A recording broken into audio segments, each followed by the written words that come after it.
রবীন্দ্রনাথ ঠাকুরের মৃত্যু প্রয়াণ উপলক্ষে খনিকা কাব্যের অন্তর্গত জন্মান্তর কবিতাটি আমি নিবেদন করছি।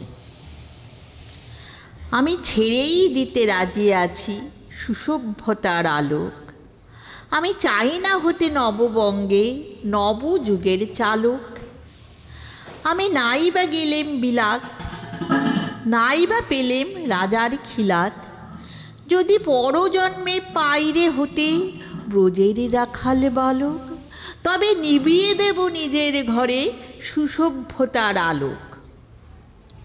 যারা নিত্য কেবল ধেনু চড়ায় বংশী বটের তলে, যারা গুঞ্জা ফুলের মালা গেথে পরে পরায় গলে, যারা বৃন্দাবনের বনে সদাই শ্যামের বাঁশি শোনে, যারা যমুনাতে ঝাঁপিয়ে পড়ে শীতল কালো জলে, যারা নিত্য কেবল ধেনু চড়ায় বংশী বটের তলে। ওরে বিহান হলো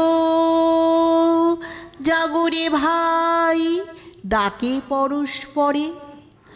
ওরে ওই যে দধিমন্ত ধ্বনি উঠল ঘরে ঘরে।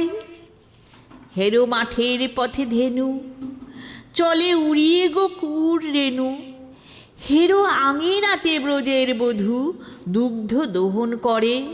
ওরে বিহান হলো জাগরে ভাই, ডাকে পরস্পরে। ওরে সায়নে মেঘের ছায়া পড়ে কালো তমাল মূলে, ওরে এপার ওপার আধার হলো কালিন্দিরি কূলে।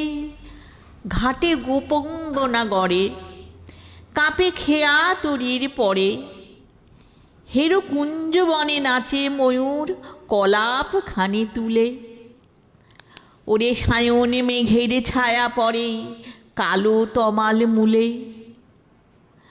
মোরা নবনবীন ফাগুন রাতে নীল নদীর তীরে, কোথা যাব চলি অশোক বনে শিখি পুচ্ছ শিরে।